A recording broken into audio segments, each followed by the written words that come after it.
The hardware for this video was kindly provided by Virpil, more on that later. A lot of people who fly high-end hardware in Star Citizen opt to use a HOTAS configuration, hands on stick and stick, or perhaps more simply known as a dual stick setup. The appeal is obvious to those who fly at the cutting edge: maximum control across 6 degrees of freedom in a quick and responsive fashion. But for those who know my flight style, a little more relaxed perhaps, arguably favouring some of the heavier ships from time to time, there may be an alternative choice.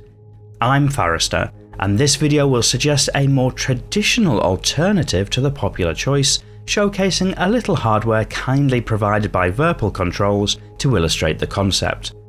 One of the great things about Star Citizen is that it's designed to be a PC game, meaning that for those of us with an interest in fairly specialised hardware, the support is there for a variety of different control schemes, and that makes conversations such as this one, considering the merits of different options, an interesting discussion topic.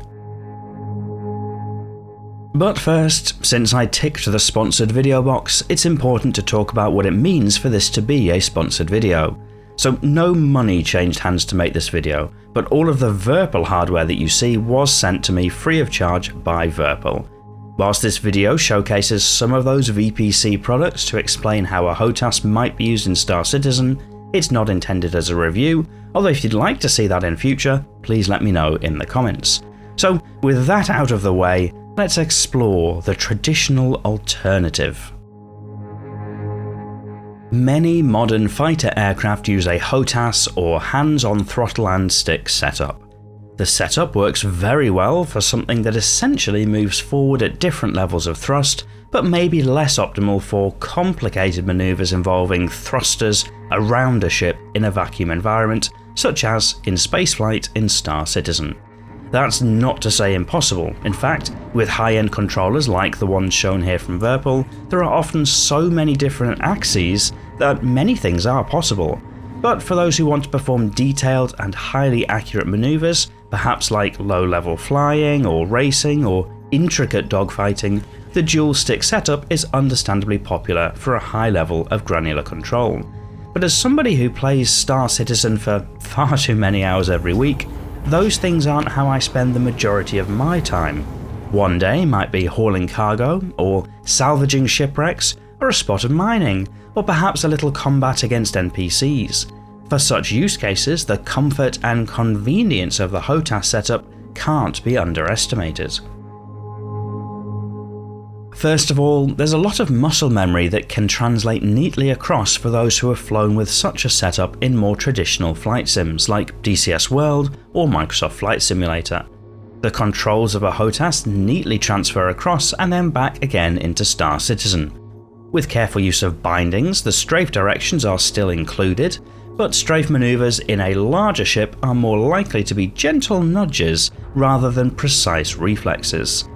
Incidentally, if you'd like to find out more about the bindings used for this setup, you might want to be subscribed to the channel, as there's a video following in the coming weeks which will detail this setup a little more. There's also something to be said for how larger ships feel when you fly them, and a nice beefy throttle quadrant bristling with buttons can help with that framing. Most ships in Star Citizen have main thrusters at the back, meaning that the forward thrust axis is usually the single most powerful vector aboard. It could be argued that it therefore makes sense that the controls used are set up in the same way, with the main throttle to control those main thrusters and smaller directional inputs for the strafe directions. Switching out from flying a Vulture into a Hammerhead or Hull C, the throttle neatly helps to capture how heavy those big ships are. And with a throttle like the one shown here, pilots are able to control far more buttons without needing to touch the mouse or keyboard. To be clear, I'm not hating on the dual-stick HOTAS setups. They're popular amongst space pilots for a reason, and for those looking for fine, delicate and detailed control in situations where that provides an edge, it's truly an excellent choice. But for this pilot, there's also room for the old faithful, tried and tested, traditional HOTAS, the comfortable extension that translates what you're thinking about doing into action in the sim. So next time you see me pulling up in that Hercules, you know it's rocking this fine HOTAS setup. But what are your thoughts on controls for Star Citizen? How do you fly? What's your setup?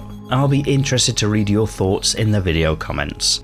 Thank you again to Virpil for sending out the hardware used for this video. It's been such a nice step up from my previous loadout, and quite exciting for the channel to now be using some more awesome high-end hardware. If you enjoyed this video, you might press the like button to let me know to make more hardware-based videos like this, or I guess maybe the dislike button if you think I'm getting far too excited about this new loadout. But otherwise, and as always, thank you for watching.